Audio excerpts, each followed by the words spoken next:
En revanche, l'opinion publique nationale et internationale a été témoin de la brutalité exercée par les miliciens armés de M. Alassane Ouattara à l'encontre des manifestants.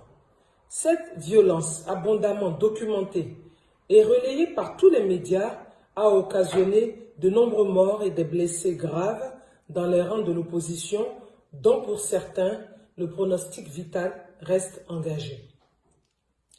La Côte d'Ivoire, par le fait exclusif de M.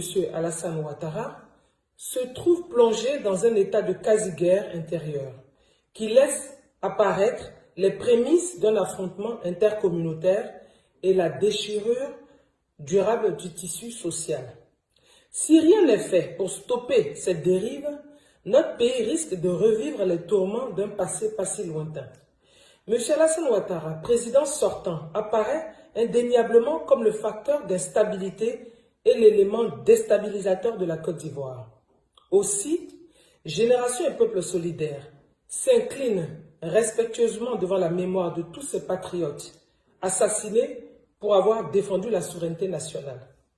Exprime sa compassion aux blessés, victimes de la barbarie des milices de M. Ouattara, félicite chacune et chacun de nos compatriotes pour leur engagement et leur détermination sans lesquels le mot d'ordre de désobéissance civile n'aurait pu connaître un tel succès.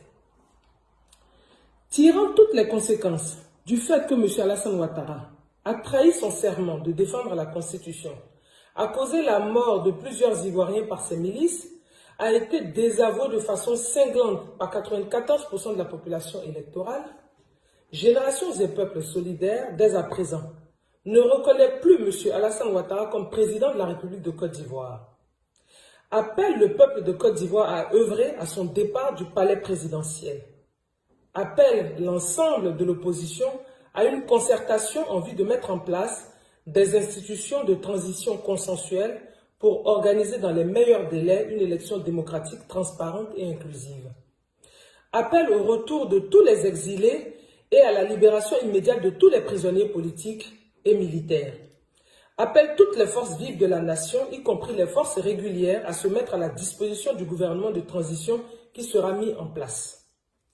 On appelle à la communauté internationale pour accompagner le peuple ivoirien dans sa quête de stabilité, de paix et de démocratie.